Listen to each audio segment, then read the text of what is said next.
recién hablaban de Karen Reichardt, ¿no? Que no es Karen Reichardt, pero sí, ponele, es Karen Reichardt. Que es una novedad, y para quienes integran un poco ese círculo politizado o intelectualizado, podría definirla como una especie, que es flamante diputada, ¿no? Como una especie de degradación de la política parlamentaria. Sin embargo, en la utilización demagógica que tiene el liberalismo, en este caso la expresión libertaria, que se mantiene mucho en el juego de los efectos, bueno, objetivamente le ha dado mucho rédito. Por ejemplo, incluso anticiparon, algo que uno no recomendaría, la reforma laboral antes de las elecciones, lo dijo Franco, Guillermo Franco. Bueno, desde el lunes, y aprovechando obviamente el efecto del triunfo y de haber pintado de violeta el país, relativamente, fue Karen Reichardt la que dio un ejemplo de que ella era, hace unos años, no sé cuánto, que era butiquera, tenía, no sé si en la provincia de Mendoza, algunos locales, en Buenos Aires, en un shopping, y que culpa de la industria del juicio laboral, esa asociación al peronismo en nombre de Recalde Padre, esa vinculación a la parte enferma de la sociedad que promueve la vagancia, el cortoplacismo, el no laburo, la no estabilidad, ha vendido de manera muy efectiva en la introducción al debate de la reforma laboral, que va a tener como corazón porque dijo que tuvo que despedir, que no podía invertir, que tuvo que diversificarse, todo culpa de la industria del juicio, que está vinculado al peronismo, a la mafia de la industria del juicio laboral. A la vez que ponen en valor la venta, tiene una utilización demagógica y muy efectiva de los términos. Ya nos han choreado palabras muy nobles, no sé, como reforma, como cambio, como libertad, incluso, y muchos colores también. Bueno, lo presentan como modernización laboral, ley de estabilidad, de inversiones y de estabilidad laboral, lo venden así. Entonces, en ese cúmulo o esas franjas sociales que no son estrictamente peronistas o que integran el campo nacional, cuando Karen Reichardt pone ese ejemplo, es muy efectivo. Cualquier kiosquero que tiene un empleado o una butiquera que tiene 2 turnos, se ve identificada con esa comunicación.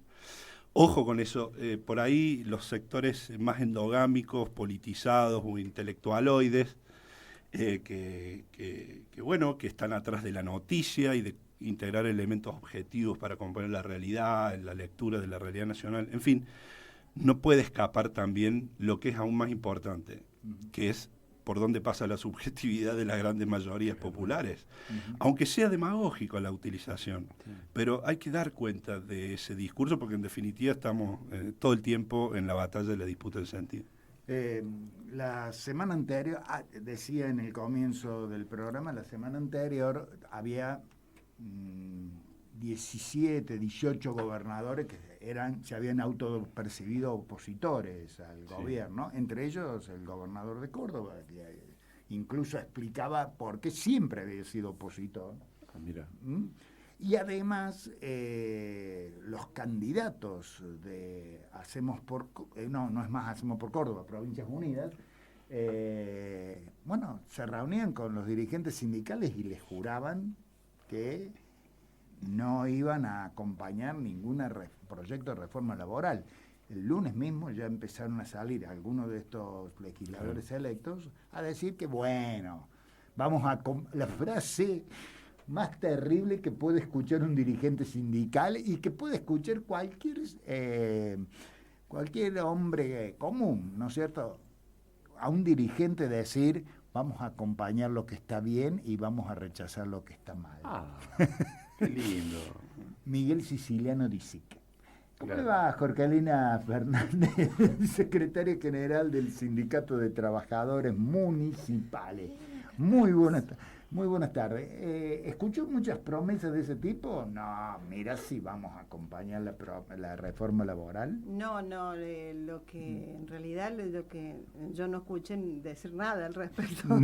Cuando no se dice nada y hacemos todo. A mí me llamó mucho la atención un tipo de campaña que hizo el radicalismo o lo que queda de él. Y Provincias Unidas, con Siciliano a la cabeza, que fue resucitar dirigentes muertos mediante la inteligencia artificial para hacer su campaña. Ustedes fíjense que ellos no hablaban. Hablaba Perón, hablaba Angelos, hablaba Alfonsín.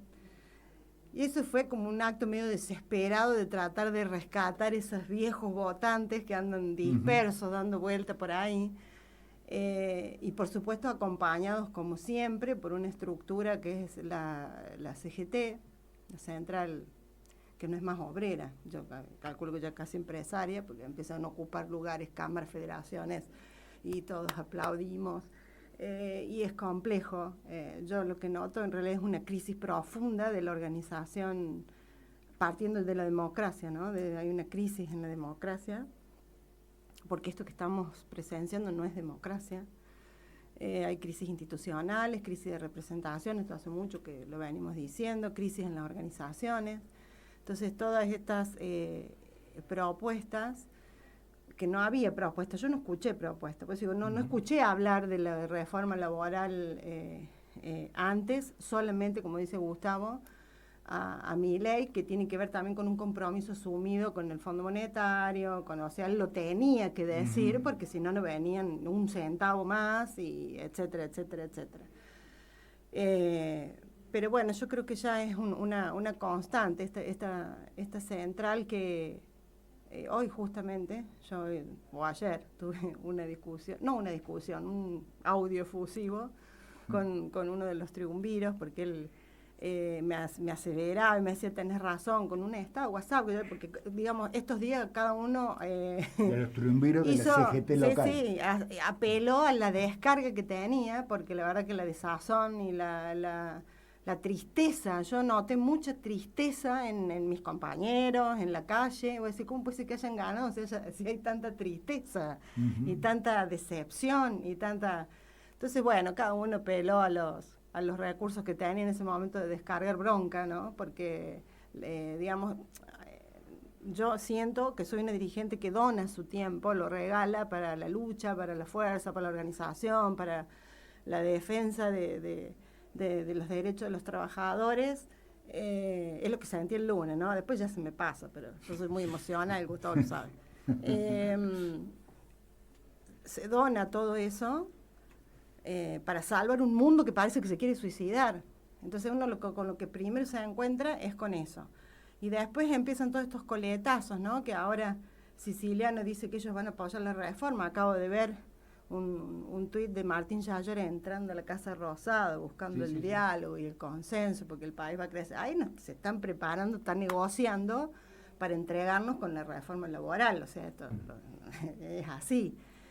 Y eso acompañado por una CGT que no termina, parece que no encontraran el último escalón para que le sigan faltando el respeto.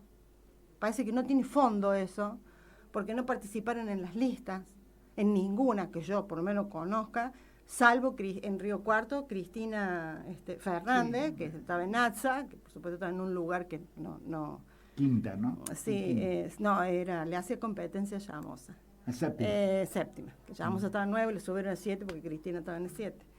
Entonces, fue que yo veo que, digamos, era la única referente sindical que había en una lista de diputados, que yo conozca al menos. Le admiré la osadía y el coraje, se lo dije. Pero, digamos, el resto les falta en el respeto constantemente, pero por esta crisis, ¿no? Cuando se milita o se acompaña por cargos, por arreglos, yo ya lo he dicho varias veces, por secretaría, tenemos que dejarnos de boludear, tenemos que dejarnos de faltarnos el respeto a nosotros mismos. Debo de decir que escuché... Yo perdón, ¿no? Que siempre vuelvo con lo mismo, pero...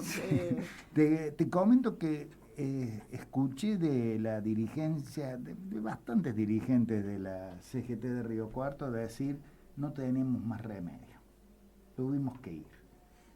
¿Por qué? Bueno, te arman una lista para pelearte el sindicato.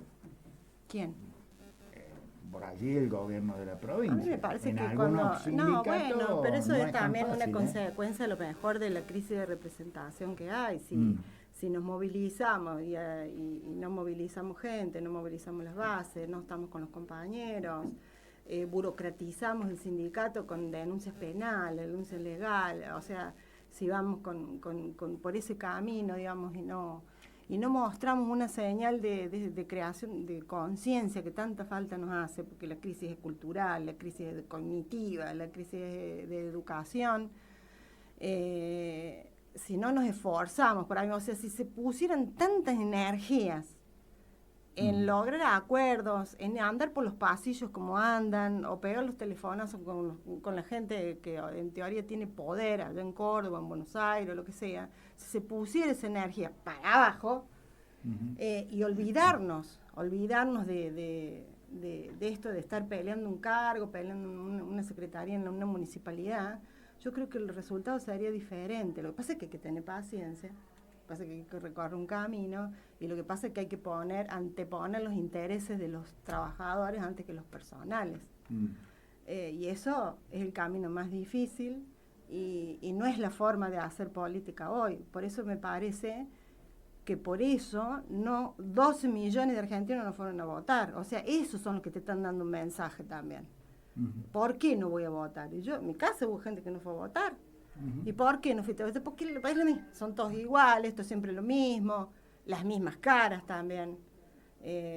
No hay como una renovación, es muy fea la palabra, eso nos trae a otra cosa, pero es la palabra, porque también el lenguaje se nos ha choreado, dijera Gustavo. No hay ese recambio, y eso yo siento que estamos en un cuello de botella, o sea, de tomar decisiones políticas que nos vuelvan a reconectar con las necesidades reales de la gente. El lunes estábamos tristes, digamos, pero por una cuestión que tiene que ver, yo, digamos, en el grupo nuestro, es decir, ¿qué pasa? ¿Qué pasa que que se está votando esto, que gente no va a votar? Pero esto, digamos, no es que es ahora, es un proceso que venimos teniendo. La gente que no va a votar no es de ahora. Ahora se profundiza, pero venimos con un proceso. Entonces eso yo creo que en la dirigencia debería haberle abierto un poco los ojos y la cabeza política, y decir, che, ¿dónde le estamos pifiando? Porque nosotros como democracia, como dirigentes democráticos, no le estamos dando la respuesta a la gente. Yo lo puse la otra vez que, digo, nosotros tuvimos presidentes que hablaban de la grandeza de la nación, de la felicidad del pueblo, pero concretamente, con palabras, pero con hechos concretos, ¿no? Del ascenso social. Alfonsín, que decía que con la democracia se come, se cura, se educa.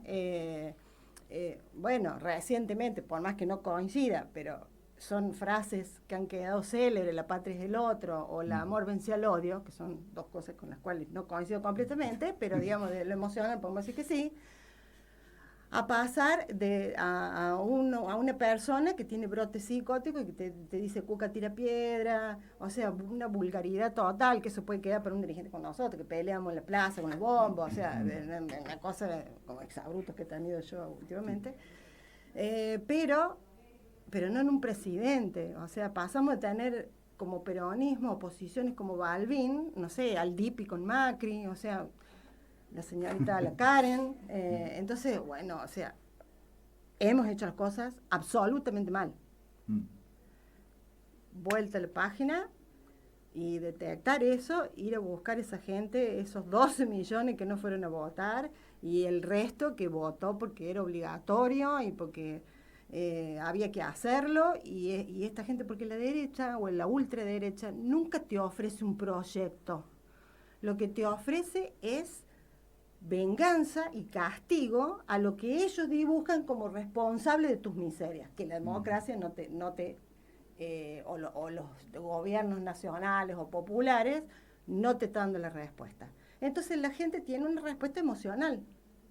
A eso hemos caído. No tenemos un pensamiento crítico y un razonamiento político, sino una respuesta emocional a mi miseria. O sea, yo tengo que trabajar 14 días por esta manga de desgraciados, ¿me entiendes? Que ellos ganan como diputados, ganan por esto, entonces hay una respuesta emocional.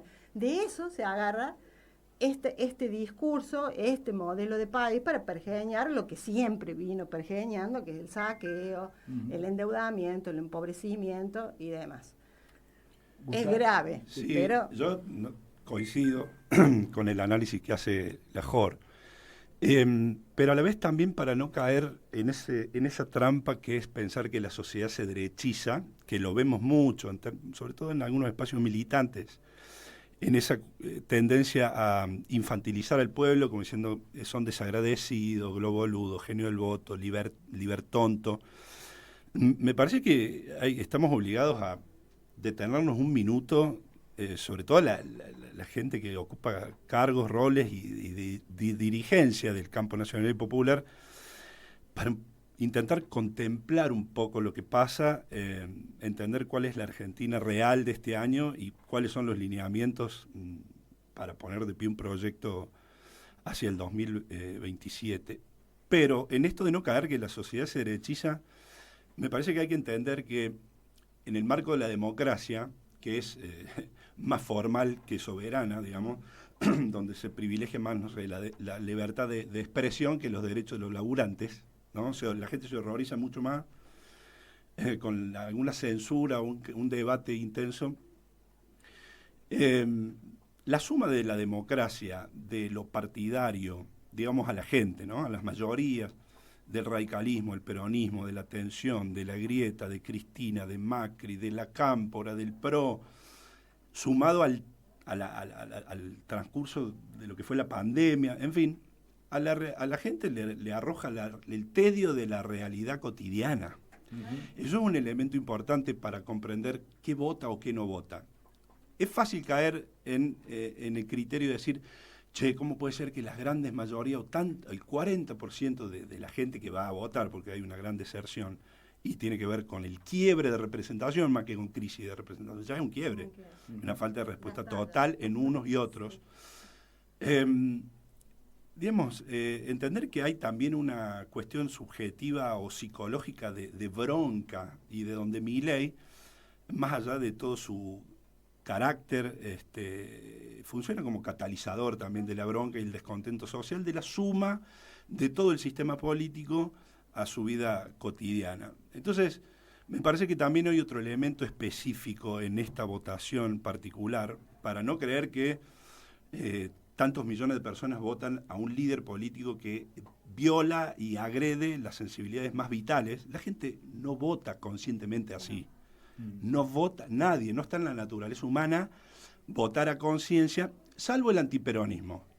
El antiperonismo o los espacios gorilas sí votan en contra de sus intereses vitales. Yo siempre doy el ejemplo de que conocí, por un vínculo que tenía con una familia anteriormente, al director del hospital anterior, director del hospital de Carlos Paz, hombre que murió por COVID, contagiado en una marcha que él mismo organizó. Digamos, el antiperón, con el discurso de que, nos quieren adentro para robarse todo, ¿recuerdan? Y el tipo no es un bravucón de clase media que se sienta en la punta de la mesa a jetonear, un tipo de formación científica. Acá también. Bueno, sí. Que perdió algo de capital político yéndose a Córdoba, al privado. Bueno, digamos, el antiperonismo sí es irracional. Pero después hay sectores que fluctúan, que no vota decididamente, no se pega un tiro en los pies con toda la conciencia. Hay un voto de bronca, una subjetividad, un descontento, y me parece que específicamente en esta elección hay un elemento que tuvo que ver con una decisión de votar a Milei para preservar un orden mínimo. Cuando vemos la injerencia, y traemos a colación la injerencia externa, digamos, cuando vemos a Donald Trump, que en definitiva es la palabra del tipo más importante, más poderoso del mundo, ¿no es cierto? Que dice, yo voy a ayudar a la Argentina, pero si ganan los comunistas, los zurdos no. Digamos, la generosidad de nuestro país y la llegada de millones de dólares tendrán que ver con el triunfo de este tipo y no de los comunistas que hay al frente. Bueno, es una chantajeada subjetiva muy fuerte. Sí. Del otro lado, todos nosotros hemos discutido en alguna mesa los días anteriores a la elección, si pierde Milei se va todo al carajo. Se va todo al carajo. 20 días antes del domingo pasado, La misma Cristina en esos tuits largos de Che Milei que nos tienen cobrado dice, ya toda la gente está intuyendo que el dólar se te va a ir de la banda alta, que no va a flotar más sobre el tope, que la inflación se va a ir y que el dólar se va a ir. Bueno, todos esos elementos los recoge la gente. Y si bien está ajustada y el sueldo no llega ni al 10 ni al 15, al 20 en el mejor de los casos, ha integrado esos elementos de custodia de un orden mínimo, sobre todo a fin de año. Nadie quiere que el lunes, al amanecer de un domingo electoral, la escalada de precios se vaya a la mierda. Claro. Sí. Hay un elemento para no caer, digamos, hay que integrar, por eso hablo de algunos círculos endogámicos que probablemente todos nosotros integremos, de intelectualizar digamos, el análisis crítico, perdiendo de vista lo que hay en el aire y cómo se compone la subjetividad de la mayoría popular también. A mí me recordó mucho lo de este domingo, lo sucedido en la reelección de Menem. Sí. Tanto me dijeron, Voto cuota. tanto me dijeron desde la oposición que si perdía Menem las cuotas de la licuadora que había comprado se me iban a ir al triple del sueldo que yo ganaba, terminé diciendo, che, bueno, voto a lo seguro. No es ideológico, es pragmático. Es pragmático, ¿no? Porque nadie quiere que esto se transforme en un caos. Y no haber tenido una respuesta frente a Una eso. opción a Claro, eso. aunque sea decir, no, bueno, el lunes Lo vamos a arreglar de alguna forma. volvemos los BRICS, qué sé yo, cualquier cosa, ¿viste? Pero Algo. Una opción. Claro, No hubo una opción. no hubo opción. No, No hubo Claro, opción. claramente. Lo que pasa es que, como dice Gustavo, ¿no? Hay un voto gorila muy consistente, ¿no? Que tiene una base del 30%. Y eso sí genera comunidad. El discurso de Milei, el discurso de la derecha que nos toca ahora, hace dos cosas. Configura comunidad para aquellos a los que habla y a los otros los deja solos. Los deja absolutamente solos y deciden desde esa soledad. Porque no tenés un algo que te constituya como comunidad. Entonces vos tenés al frente un discurso muy poderoso, con las cosas muy claras, ¿no? Patean siempre al medio y fuerte, y no se equivocan nunca. Por eso que hace 3 años no había que nombrarlo. Y al frente de eso, digamos, la soledad del tipo que decís solo, ¿no? Y que no quiere caos, ¿no? Entonces va a decir, y no te ofrecen otra cosa, nada, ¿no?